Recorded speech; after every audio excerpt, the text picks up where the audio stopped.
Hey, let's get to this. Right now, Governor Greg Abbott is wrapping up his trip to Israel, where he visited families displaced by the war. He also met with Prime Minister Benjamin Netanyahu. Now, the governor says that he visited to reaffirm Texas support for Israel and its right to defend itself against Hamas militants. And this morning, U.S. Secretary of State Antony Blinken is back in the Middle East, and those of the House of Representatives just passed a funding package for Israel. NBC's Chris Pallone reports.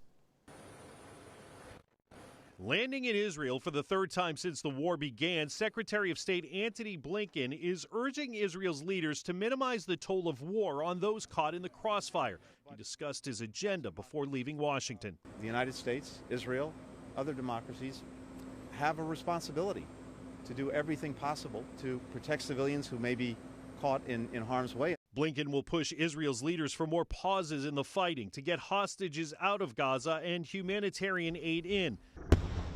As fighting continues in the north, the Israeli military says it has surrounded Gaza City and is engaged in face-to-face combat with Hamas. In the south, foreigners and severely injured Palestinians were allowed to cross into Egypt for a second straight day. We got out today 74 American folks.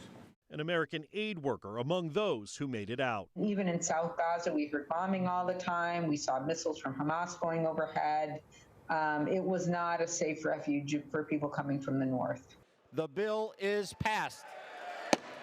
On Capitol Hill, a dozen Democrats joined Republicans to pass a bill with aid for Israel paired with corresponding budget cuts for the IRS. I support the bill because I believe Israel needs to see people on both sides supporting them in their time of need, even though Republicans are playing full politics.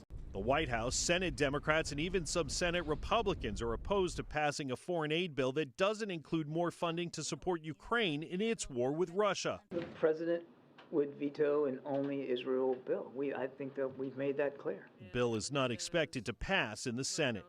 Now that the Israel aid package has passed the House, Speaker Mike Johnson is expected to introduce a bill that will provide emergency foreign aid for Ukraine, but it's expected to be tied to increased funding to improve security along the U.S. southern border.